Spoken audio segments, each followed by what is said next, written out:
perpetuate the culture and the heritage through my art by painting family situations. I'm interested in the dancers, in the colors, in things that will continue our heritage. I don't consider myself to be an artist. Okay, really, I have been creating things for 40 years, a little over 40 years.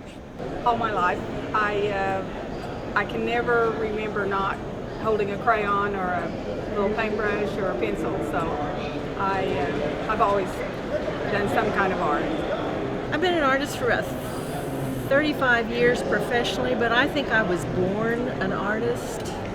When I look back on my childhood and my creativity levels, you know, I started out as a clothing designer, and I was telling my mother what she was going to wear to my Sunday school parties, and I was always fixing and doing something. So I think I'm an artist by birth, but professionally for about the last 35 years. I started doing Native American flutes about 35 years ago, and then I went into knives. I kind of got bored of that and started doing knives. And then from the knives, I started doing pottery. And from the pottery, I started doing ledgers. So I do all kinds of different medias. And I just like bouncing around, you know, changing it up a little bit. She gave me my grandmother's paint set.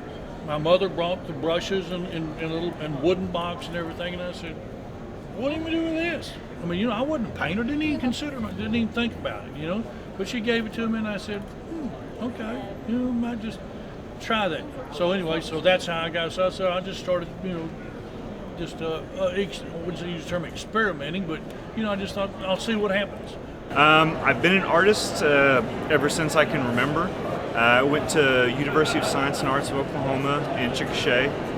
Got my Bachelor of Fine Arts there. I've been working in graphic design for over 10 years now, and I've been showing in galleries for over 8 years.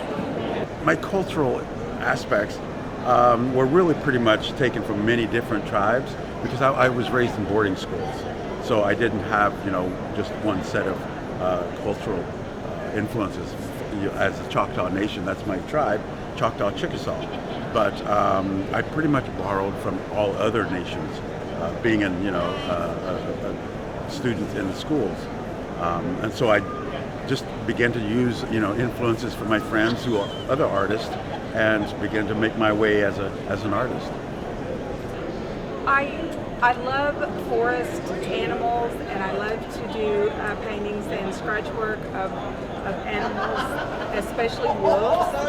And I also I love to do historical Native Americans. I like to look back in history and see some of the figures in history and try to capture those in my artwork. My thought. I guess I got a lot of my grandma in me. And the idea of the belief, which I was raised around the people, and so I understand it. It's just, you don't realize it growing up. You know, you just don't think, it's just, you're there every day, so you don't, it's not a big deal. It's just part of your life. And so since it's part of your life, it's just, it's simple. I do that through my painting on scarves. I am very much my southeastern Oklahoma heritage. The painted feathers, the turtles, the dragonflies, some buffaloes. My horses are always the little Spanish Mustang Choctaw ponies.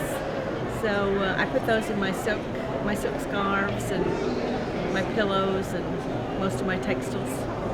I research Native American totems, spirit animals, some people call them. I've always been drawn to those, and I draw those on my pots. I'm working on more story-oriented pottery that tells the story of the Choctaw ponies and of the buffalo. And I try to instill some meaning and movement into each pot. To me, that comes through as kind of what I take from Oklahoma and, you know, my upbringing here in Oklahoma and just local things. to me, a lot of the wildlife, like buffalo or bison and the scissor tail, stuff like that, and just a lot of research.